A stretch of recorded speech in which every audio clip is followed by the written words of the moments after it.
വാക്ക് സംസാരിക്കാതിരിക്കാനാവില്ല. 2 കുട്ടികളുടെ അമ്മയായും ഡോക്ടറായും സൃഷ്ടിയുടെ അമരക്കാരിയുമായി ടീച്ചർ മുന്നേറുന്നത് കാണുമ്പോൾ ഞങ്ങൾ കുട്ടികൾക്ക് എന്നും ഒരു പ്രചോദനം തന്നെയാണ്. സംസ്ഥാന കലാതിലകം പൂജ അന്ന രാജു.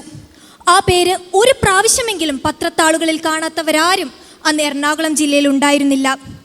ടീച്ചറോടൊപ്പമുള്ള ഞങ്ങളുടെ യാത്ര നൃത്തം എന്ന വിസ്മയ ലോകത്തിലൂടെ സ്നേഹിച്ചും ശാസിച്ചും വിമർശിച്ചും ടീച്ചർ ഞങ്ങളെ കൈപിടിച്ചു നടത്തുന്നു. സത്യത്തിലൂടെയും ധർമ്മത്തിലൂടെയും അല്ലാതെ നൃത്തത്തിൽ ഒരു നേട്ടവും ഉണ്ടാകരുത് എന്ന് ഞങ്ങൾക്ക് മനസ്സിലാക്കി തന്നു. കലാലോകത്ത് എളിമയുടെ പര്യായമായി മാറാൻ ടീച്ചർ ഞങ്ങളെ ഉപദേശിക്കുന്നു. സ്കൂൾ മത്സര രംഗത്തെ ചതിക്കുഴികൾ ഞങ്ങൾക്ക് മനസ്സിലാക്കി തരാനും ആരോഗ്യകരമായ മത്സരത്തിലൂടെ മാത്രം മുൻപോട്ട് പോകുവാനും ടീച്ചർ ഞങ്ങളോടൊപ്പം നിൽക്കുന്നു. ഒരു ശത്രു ഉണ്ടെങ്കിൽ തീർച്ചയായും നിങ്ങൾക്കൊരു മിത്രമുണ്ട് എന്ന് പറയുന്നത് പോലെ നൃത്തത്തിൽ നിങ്ങൾക്കൊരു പരാജയം ഉണ്ടായാൽ തീർച്ചയായും നിങ്ങൾക്കൊരു വിജയമുണ്ട് എന്ന് ടീച്ചർ ഞങ്ങൾക്ക് മനസ്സിലാക്കി തന്നു.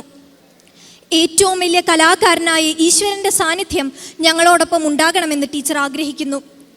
ശിഷ്യരുടെ പേരിൽ അറിയപ്പെടുന്നതാണ് ടീച്ചറുടെ ഏറ്റവും വലിയ ഭാഗ്യമെന്ന് ടീച്ചർ വിശ്വസിക്കുന്നു.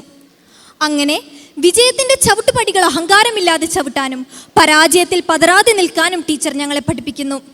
ടീച്ചറെ ഏറ്റവും സ്നേഹത്തോടെയും ആദരവോടെയും ഞങ്ങൾ ഈ നൃത്താർച്ചനയിലേക്ക് ക്ഷണിക്കുന്നു. നന്ദി.